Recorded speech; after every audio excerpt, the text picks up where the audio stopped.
We're hearing from a Kennewick School District teacher raising concerns about the upcoming return to classrooms. Plus, we're breaking down a proposal in the Washington State Legislature that opponents are calling an attempt to create an income tax. Good Morning Northwest continues right now. From Camp KVUE Local News, this is Good Morning Northwest. Good morning, Northwest, and thanks for starting your Friday with us. Let's get you straight to that forecast.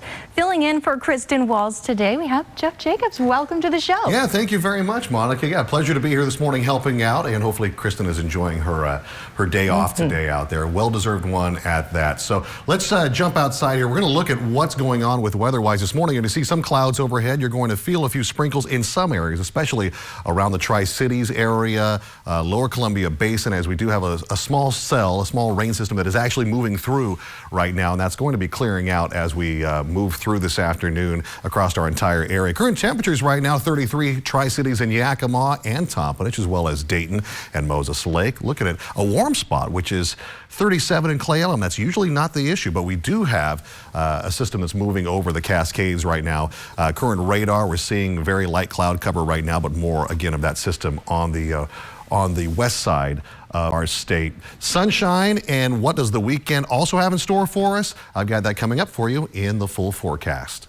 Thank you, Jeff. Well, President-elect Joe Biden unveiled his coronavirus recovery plan, slated to cost nearly $2 trillion. The proposal would offer $1,400 stimulus checks and expanded unemployment benefits, plus money for more testing, funding jobs in public health, and getting 100 million doses of the coronavirus vaccine shipped out during his first 100 days in office. It also includes that unemployment supplement of $400 a week. The so-called America Rescue Plan also seeks to prevent evictions caused by the pandemic. Next week, we'll take action to extend nationwide restrictions on evictions and foreclosures. This will provide more than 25 million Americans greater stability instead of living on the edge every single month. And I'm asking Congress to do its part by funding rental assistance for 14 million hard-hit families and tenants. The president-elect plans to take a second legislative package to Congress in the coming weeks, focused on jobs and economic recovery. And Biden's plan also puts $170 billion towards reopening schools within his first 100 days.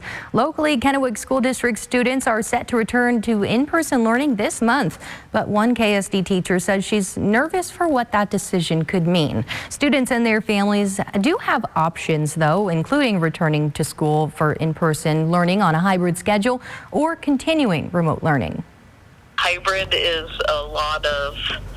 there's a lot of obstacles with planning because our kids are split up. Just a lot of work trying to plan everything so that the kids at home are getting the same thing the kids at school are getting. McLeod says she's excited to see her students, but she's nervous about the potential risks being back in the classroom could bring. According to the Kennewick School District's COVID-19 report card, they've had 213 total reported cases since September. A Washington state senator says teachers should be next in line for the coronavirus vaccine. Brad Hawkins called on the health secretary and the governor to designate February 1st as School Employee Vaccination Day. He says the health department should let school districts team up with healthcare providers to vaccinate any school worker who wants a shot. In Oregon, school employees are slated to be next. Child care, preschool, K-12, and school district staff will be first in Oregon's Phase 1B. Critical workers, people with underlying conditions, and those in prisons and jails may follow. The Vaccine Advisory Committee has the final say. Now to an update on a reopening resolution that was presented to Benton County Commissioners. The proposal, drafted by Commissioner Will McKay, was signed by the rest of the commissioners. The document aims to send a message to Governor Inslee that they think the pandemic restrictions are arbitrarily hurting Benton County. Even though commissioners don't have the power to override the governor, they hope he'll rethink how regions can reopen. Well, does the money you make on investments count as income? That's the big question Washington state lawmakers will have to answer when they vote on a new tax bill this year. Senate Bill 5096 would impose a capital gains tax. If approved, the state would charge a 9% tax on the money you make from selling property that's not a home, farmland, timberland, or a business asset, including livestock. Advocates say it's a way to make sure wealthy people are paying their fair share, but opponents, including political activist Tim Eyman, say it's a thinly veiled attempt to create an income tax. Voters understand that once this Pandora's box is opened and an income tax is imposed on some of us, it will quickly morph into an income tax on all of us. I mean, why should you be imposing taxes on taxes that voters have already said no to? And besides that, until we get our $30 tabs, don't even think about imposing higher taxes.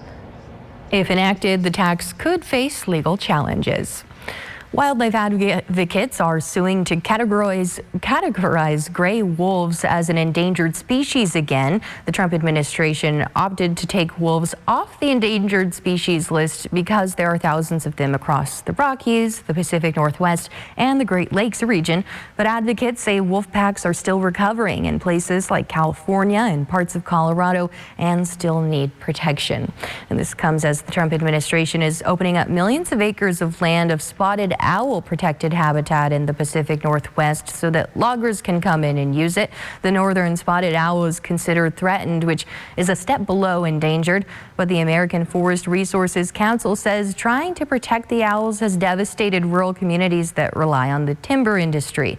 Advocates say logging will also help manage forests and avoid wildfires.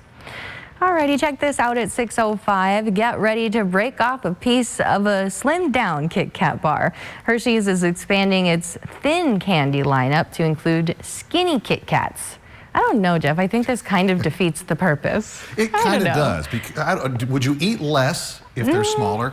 I mean, maybe or maybe not, but they are hitting stores in February, which just in time for Valentine's Day, I suppose. The Kit Kat Thins feature 2 wafers with a chocolate coating. The standard Kit Kat is made up of 3 layers of wafers. Hershey says each bar comes individually wrapped for a perfect snacking option, and they are already selling York Peppermint Patty Thins and Reese's Thins. So I know why. Why? It's so women can hide more of them in their purse. Now that is smart. Is that what would you do?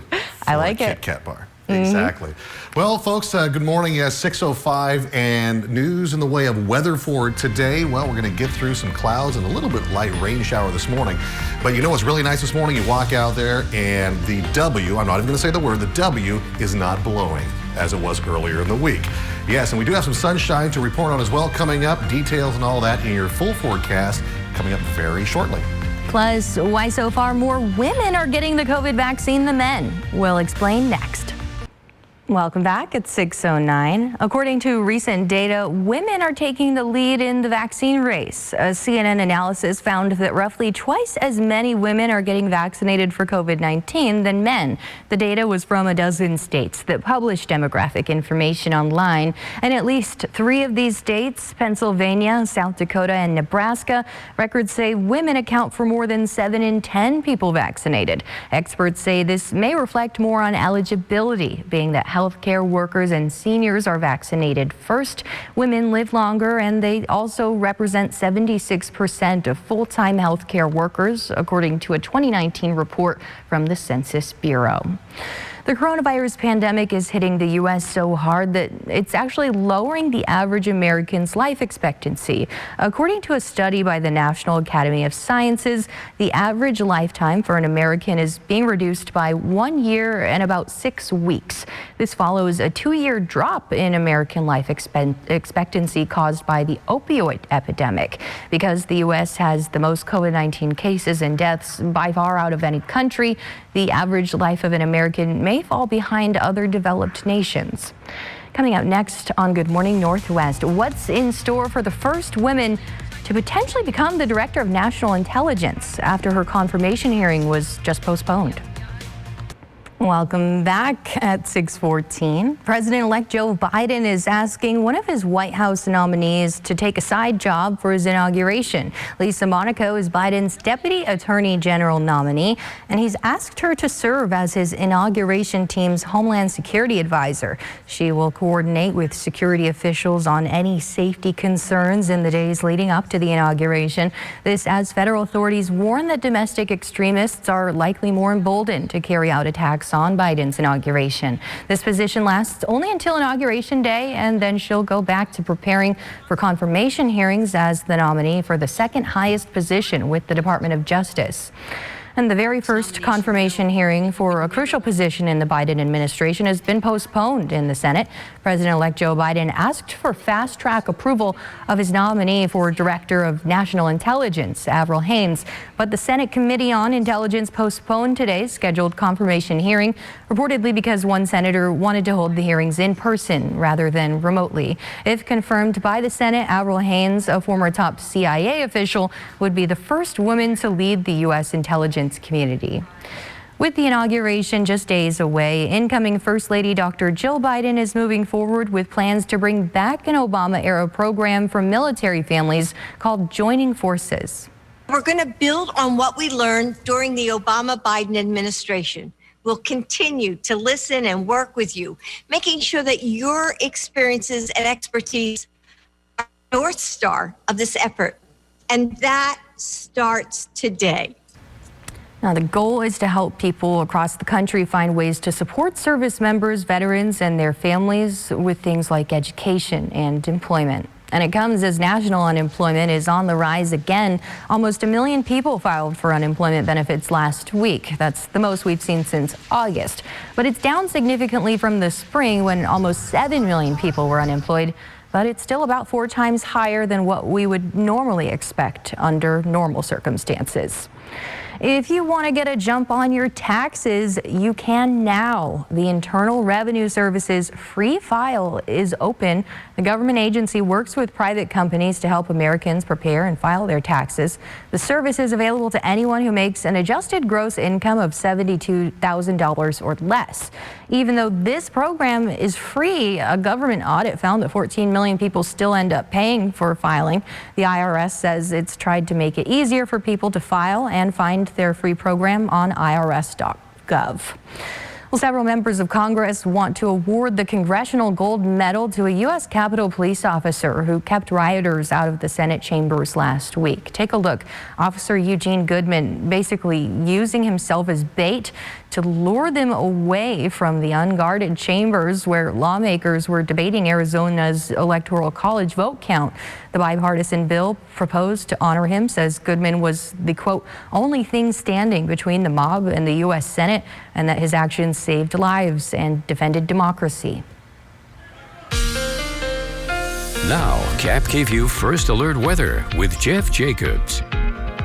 And good morning, friends. Happy Friday. We're taking a look outside our Legend Skycam network right now, as very shortly we're going to start to see some light over our area of Yakima and Tri-Cities, as we are gaining a few minutes of light every single day now. So there's something positive for you as you head out the door this morning. Looking at temperatures across our region, again for mid-January, not too bad as we're seeing 33 degrees is really the common number throughout Tri-Cities, as well as Toppenish, Moses Lake, even Dayton, and we're seeing 34 degrees right now in Yakima. So not too bad as you walk out the door this morning. We do have some clouds, and we do have a little bit of rain shower in certain areas this morning. That is going to move out. We're looking at our current radar. We really see those high clouds, a little mixed rain and snow showers going on over the Cascades right now, as they are seeing some rain showers on the west side of the state that will move over. We'll talk about that in a minute as we zoom out and get an entire picture of the Pacific Northwest. You're going to see as that system is coming in over the coast. It is bringing some of that rain and mixed rain and snow showers. So if you're traveling over Snoqualmie, you might want to keep that in mind, as there is a possibility of some light snow showers happening there right now. We are lucky, though, that in the way of the wind category, there really isn't any out there compared to what it was like earlier this week. A lot of our areas are reporting 0 mile per hour wind readings this morning, so that's not bad at all. Futurecast, let's see how things are going to transpire as we work towards the weekend. Here we are starting off this morning. We'll put our Futurecast into motion. We see this cell coming in right around 9 o'clock this morning over the Tri-Cities and then moving right on out. So we're going to see as we progress through the weekend, another chance of rain coming up on Sunday. And Saturday, we're going to see just some light clouds, and then Sunday, boom, we see that cell come right over. And by Sunday afternoon, we should again see these clear skies come up. So a couple little sprinkles here and there, but nothing too crazy for your weekend. Today, looking at our highs around the area, let's shoot over the Yakima region there, 45 for a high Yakima for today. Let's go now over to the Tri-Cities. We're looking at 45 degrees today, 40 for Connell, 42 for Hanford, Prosser at 43 for today for a high. And the foothills of the Blues, Walla Walla 45 for you today, 42 Dayton, 44 in Pendleton. Let's jump into your 7-day forecast here in just a moment. Clear skies tonight is your expected low in the upper 20s, so a little cooler tonight. Overnight lows 29 Tri-Cities, 27 for Yakima, as well as Toppenish. Tri-Cities, your 7-day forecast. We're looking this weekend, 41 degrees, a little bit of haze block, a little bit of the sun for tomorrow, but then up to 51 on Sunday with some clouds, and again, a chance of that sprinkle happening as well early in the morning. Martin Luther King Jr. Day, 47 degrees, and they say partly sunny, but I'm going to tell you, or partly cloudy, I'm going to tell you mostly sunny. Let's just talk that way. For Yakima, much of the same. Saturday, 42, Sunday, 49 with the sunshine showing out there, and 47 for Monday. So not too bad at all as we're getting into this weekend once again. Monica? Thank you so much, Jeff. At 6:20, we're going to take a quick break here in Good Morning Northwest. But coming up, Lori Laughlin's husband wants to finish off his prison sentence at home. Details when we return. Welcome back, everyone. Well, Siegfried Fishbach, the other half of the duo Siegfried and Roy, has died at the age of 81. According to his publicist, he had pancreatic cancer. Siegfried's longtime professional partner and friend, Roy Horn, died in May. The pair were world-renowned illusionists known for working with exotic cats. From 1990 to 2003, they had a regularly sold-out show at a theater in Las Vegas. Funeral services for Siegfried will be private. However, plans for a public memorial are in the works. Massimo Giannulli, fashion designer and the husband of actress Lori Laughlin, is asking to be released from prison to house arrest. Giannulli is currently serving his sentence for the college admissions scandal at a federal facility in Lompoc, California. His attorneys complain that their client is spending most of his time in solitary confinement because of COVID-19. In a filing yesterday, they say solitary has taken a toll on Giannulli's mental, physical, and emotional well-being. A judge is yet to rule on the emergency motion. Laughlin was released in December after serving 2 months. All right, the clock at 6:25. Switching gears now to take a look at our reason to smile today. What do we got, Jeff? Are you ready for this? I sure am. Okay, let me introduce you here to a dog named Rogan. Okay. All right. Here is Rogan the Corgi. He's so cute. I love when dogs have like human names. Yeah, Rogan. exactly. Ashley Ramirez sent this in to us, and I love looking at these and I'm wondering, what is the dog thinking? I right? know. He's like, why are you taking my picture, paparazzi? Yeah. Why are you keeping me awake? You humans are so weird. It's almost the look you get when you put a sweater on a dog. Like, yeah. I used to love you a few moments ago. National Dress Up Your Pet Day was yesterday. I remember hearing that story here yesterday morning. So I can have a break today. Exactly. So there we go. And thank you so much to Ashley for sending us. Yes, thank you, photo. Ashley. And if you have a photo to send, go ahead head over to yaktrinews.com. Click on Photo of the Day right in the top, and maybe we'll show it right here on the show.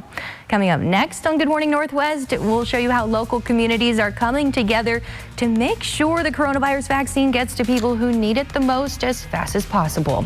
We'll be right back.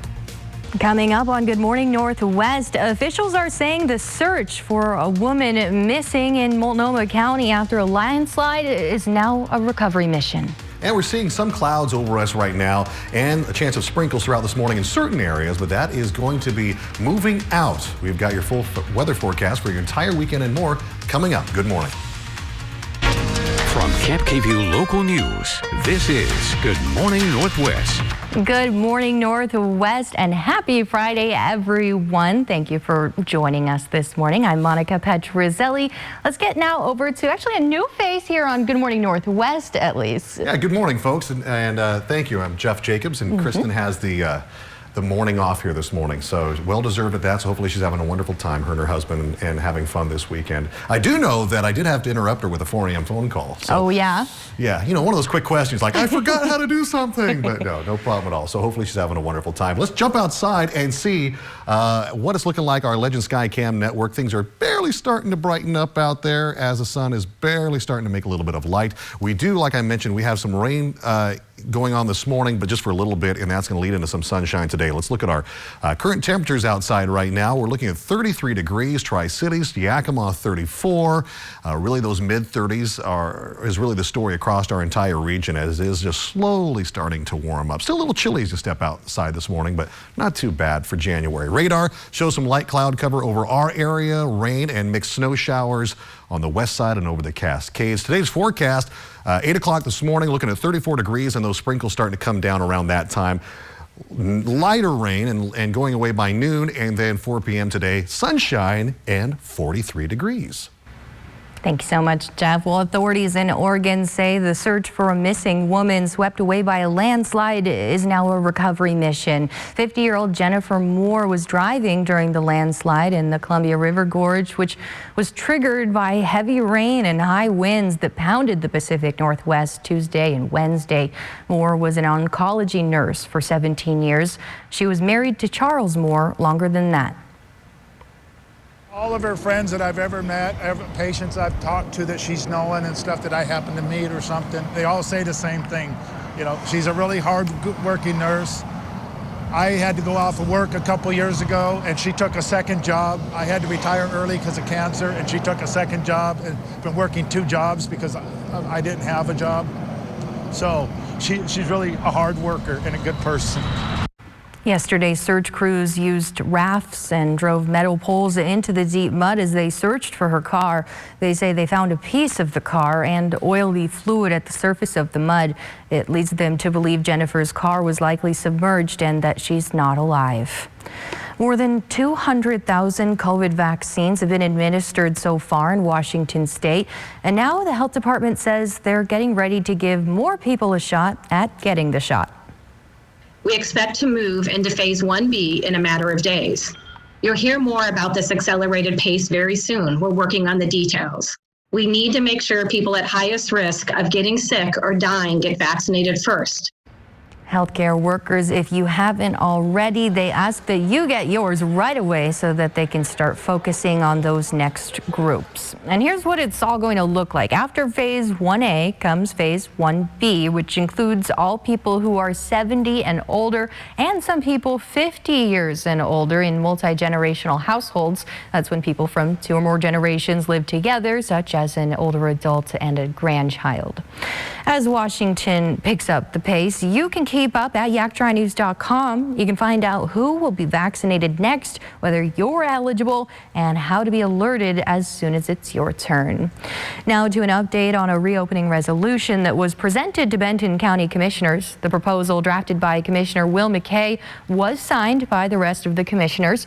The document aims to send a message to Governor Inslee that they think pandemic restrictions are arbitrarily hurting Benton County.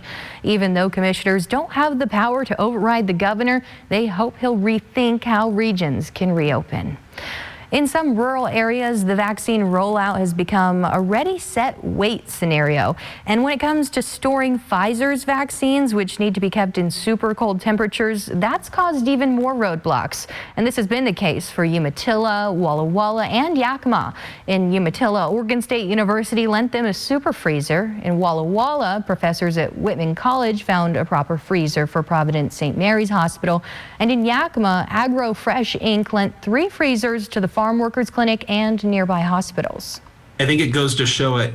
So many folks realize that this truly is our avenue out of where we're at right now. And the faster we can get vaccine in arms, the better off we're going to be. In Umatilla County, another issue they're facing is that they don't have enough doses of the vaccine. They're hoping to get more of the Pfizer vaccine by next week. Local police and mental health specialists are getting some national recognition. The Kennewick Police Department's mobile outreach team consists of officers and mental health professionals trained to help in mental health emergencies or with substance abuse disorders. They ride along with officers to a scene in order to immediately respond. Recently, the team was featured in 2 national police publications. The department says they hope to set an example about how effective a mobile mental health team can be. This program is a necessary program that needs to be funded, right? It is helping people on a daily basis that otherwise may not be helped. And the department says if you're going through a mental health crisis, don't be afraid to give them a call. There are resources available. All right, switching gears at 6:35, Taco Bell is bringing back its potato bites. The chain took 2 items off the menu last year that featured the potatoes, and those dishes were the cheesy fiesta potatoes and the spicy potato soft taco, which I was a fan of. Yes. The fast food giant announced yesterday that those items will return to the menu on March 11th. That's because some people were rather whiny and unhappy to see the potatoes go.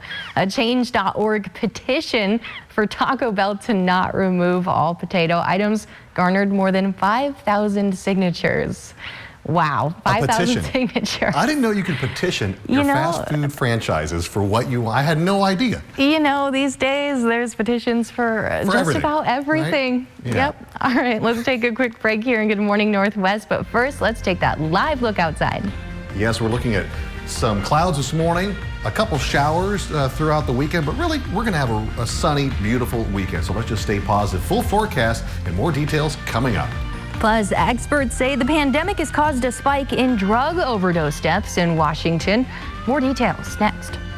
Welcome back at 6:40. The pandemic is driving up the number of deaths from opioid overdoses, according to federal health officials. The U.S. Department of Health and Human Services estimates as many as 90,000 Americans died from drug overdoses in 2020. And in King County, officials say fatal overdoses have increased sharply in the past 2 weeks. The medical examiner's office identified 42 suspected or confirmed overdoses from December 27th to January 9th, which is double the average of fatal overdoses recorded in a 2-week period in King County. Well, Walgreens plans to have vaccinated 95% of its assigned nursing homes by January 25th. Walgreens, along with CVS and managed healthcare associates, are working with the federal government to administer COVID-19 vaccines to residents and staff at more than 75,000 long-term care facilities across the country. The pharmacy says it takes about 4 weeks to administer first doses in a state. The Centers for Disease Control and Prevention says 4.7 million vaccines have been delivered to nursing homes and long-term care facilities, but only 1.2 million doses have actually been administered. Coming up next on Good Morning Northwest, more on why Disneyland is ending their nearly 4-decade-old annual pass program. We'll be right back. Now, Cap KVU First Alert Weather with Jeff Jacobs. And good morning, folks. Welcome to Friday at 6:44 in the morning. Let's get you up, get you out the door. And if you can't get out the door, let's at least tell you what's happening outside your door and window here this morning. We're looking at our Legend Skycam network, seeing a little bit of traffic start to pick up here this hour there over the Tri-Cities, and looking at the lights over Yakima. Again, we are gaining light now, about 3 minutes a day, so looking forward to that. Our current temperatures right now, 33 degrees, seems to be the common numbers. We see Tri-Cities, Dayton, even Connell, Moses Lake, and Toppenish coming in at 33, 34 in Yakima right now, and 38 degrees for Clay Elum. Our radar is showing just some light cloud cover. That's really what we're seeing in most of our area over us. It is bringing some sprinkles later on today around the Tri-City area, even over the Horse Heavens, over towards Goldendale. We do see a little bit of rain and mixed snow showers over the Cascades. Let's zoom out and really show you the entire Pacific Northwest and what we're going to be seeing right now on our current radar. We do see this front that's moving in. That's where you're seeing this precipitation coming in off of the coast. We are going to see some of that tomorrow a little bit, and a little bit on Sunday as well. Let's jump into our Futurecast and show you how this weekend is really going to progress. Starting this morning, we really see just light cloud cover, and as we move into later on 9 a.m. this morning, we do see this one cell coming over. It's a rather large cell going all the way up into northern Idaho and into Montana. That's the light sprinkles we will possibly see. Lower Yakima Valley and the Tri-Cities, Lower Columbia Basin. We'll see it move out. This is where this afternoon we're going to see the sunshine come out. So there's a great way to wrap up your Friday. And as we put it into more motion here with our Futurecast, we'll see just some clouds over the weekend, but another chance of rain right there on Sunday as that moves through Sunday morning and moves, luckily, right out of our area as well. So Sunday evening, we should be seeing things clear up as well, as you see that open area right there in our Futurecast radar. So not too bad of a weekend ahead whatsoever. So there's some good news in that for all of us here across the entire region of Yakima and the Tri-Cities, as well as Northeast Oregon. Temperatures for today, Toppenish, Yakima, you're both going to see 45 degrees today, Clay Element 40, Hanford 42 for your high, Tri-Cities 45, Moses Lake 41. Let's jump over to the foothills of the Blues where Walla Walla will see 45 today, 44 in Pendleton and Dayton at 42. Our 7-day forecast coming up in just a moment, but tonight we're looking at clear skies and slightly cooler, upper 20s for our lows. 27 Yakima, 29 Tri-Cities. 7-day forecast, Tri-Cities tomorrow.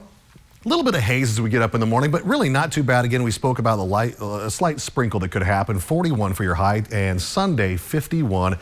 Cloudy, chance of sprinkles, but it really shouldn't be that bad. It'll be a little bit warmer that day. Martin Luther King Jr. Day, 47. Yakima, pretty similar story. 42 for your high tomorrow. Definitely some sunshine on Sunday, and then Martin Luther King Jr. Day on Monday. You're looking at definitely some sunshine out there, so not too bad for the beginning, or the middle, I should say, of January, beginning of a brand new year. Monica? Thank you so much, Jeff. Well, the state of Texas says it's administered 1 million COVID-19 vaccines. It's the first state in the United States to reach that milestone. The Center for Disease Control and Prevention verified the data yesterday. It comes exactly 1 month after the first doses arrived in the state. But Texas Governor Greg Abbott says there's still a long road ahead. This week, a Texas organization told CNN that 10% of their rural hospitals have yet to receive a single dose. Disneyland is ending its annual pass program. The amusement park says the decision comes amid the continued uncertainty of the COVID-19 pandemic. The Anaheim, California park has been closed since March of last year. Now Disneyland is being used as a COVID vaccination site. Disney park officials say the passport program started nearly 40 years ago, and people with passes will be given refunds. At its Walt Disney World Resort in Orlando, annual passes are still valid, but guest capacity is limited.